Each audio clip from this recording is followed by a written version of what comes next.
Shalom, haleluya, saudara yang terkasih di dalam Tuhan kita Yesus Kristus.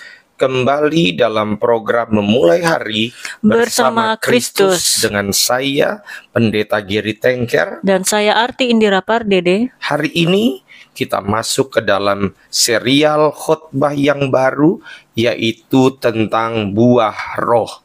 Dan pada pagi hari ini kita akan membahas bagian yang pertama, yaitu tentang kasih. Tetapi sebelumnya mari kita tundukkan kepala bersatu di dalam doa. Bapa yang kami sembah di dalam nama Tuhan Yesus Kristus, terpujilah Engkau ya Bapa kami yang baik. Terima kasih Tuhan buat hari ini. Kami ingin duduk diam mendengarkan firman-Mu. Berbicaralah ya Tuhan, dan biarlah Engkau yang menuntun kami untuk mendengarkan firman-Mu. Haleluya. Amin. Amin. Dan mari kita mulai ayat bacaan kita yang terambil dari Galatia 5 ayat 22 sampai 26. Galatia 5 ayat 22 sampai 26.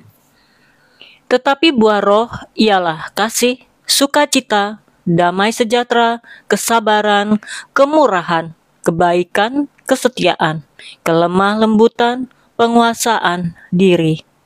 Tidak ada hukum yang menentang hal-hal itu. Barang siapa menjadi milik Kristus Yesus, ia telah menyalibkan daging dengan segala hawa nafsu dan keinginannya. Jikalau kita hidup oleh roh, baiklah hidup kita juga dipimpin oleh roh. Dan janganlah kita gila hormat, janganlah kita saling menantang dan saling mendengki. Haleluya. Saudara-saudari yang dikasihi Tuhan, dalam renungan kita pada pagi hari ini, kita sudah membaca Galatia pasal 5 ayatnya yang ke-22 tadi sampai dengan ayatnya yang ke-26. Di situ menyebut kasih sebagai yang pertama dalam daftar buah roh. Mengapa kasih begitu penting? Apa maknanya yang sesungguhnya dalam hidup orang percaya? Dalam bahasa Yunani ada beberapa kata yang digunakan untuk kasih. Tetapi yang dipakai dalam Galatia pasal 5 ayat 22 adalah kata agape. Kasih agape adalah kasih yang tanpa syarat. Kasih yang memberi tanpa mengharapkan balasan. Kasih yang tetap setia meskipun tidak mendapatkan apa-apa kembali. Ini bukan sekedar perasaan sentimental, tetapi keputusan untuk mengasihi meskipun tidak mudah. Yesus sendiri menunjukkan kasih agape ini kepada kita.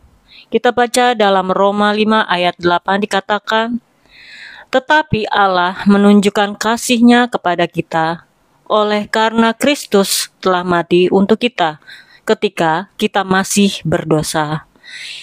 Ini adalah kasih yang tidak menunggu kita menjadi layak, tetapi diberikan meskipun kita belum pantas menerimanya. Saudara, mengapa kasih itu penting? Paulus menegaskan dalam 1 Korintus 13 ayat 1 sampai 3 bahwa tanpa kasih semua yang kita lakukan akan sia-sia. Sekalipun kita memiliki iman yang bisa memindahkan gunung, kalau tidak ada kasih, maka itu tidak ada artinya. Bahkan Yesus juga menegaskan dalam Matius 22 ayat 37 sampai 39 bahwa hukum terbesar adalah kasihilah Tuhan dengan segenap hati, jiwa, dan akal budi. Yang kedua, kasihilah sesamamu seperti diri sendiri. Itu artinya tanpa kasih, pelayanan kita menjadi hampa. Tanpa kasih, ibadah kita hanyalah ritual kosong. Kasih adalah inti dari kehidupan Kristen.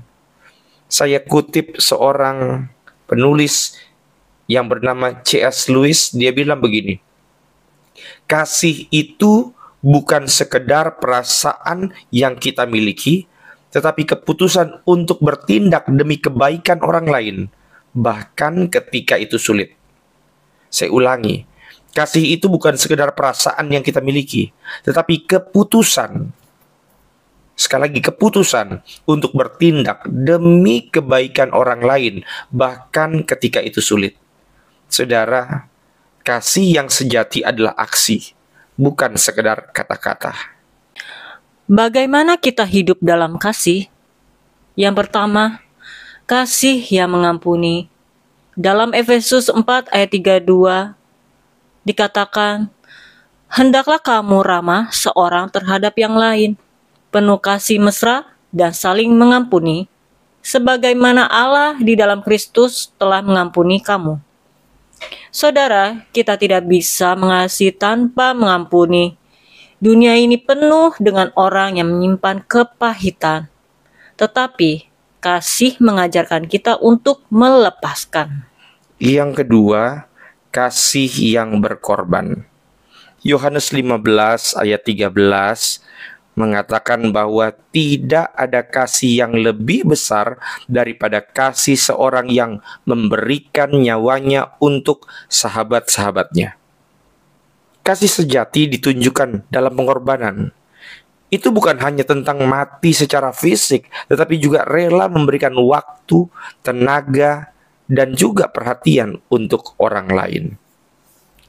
Ketiga, kasih yang bertindak.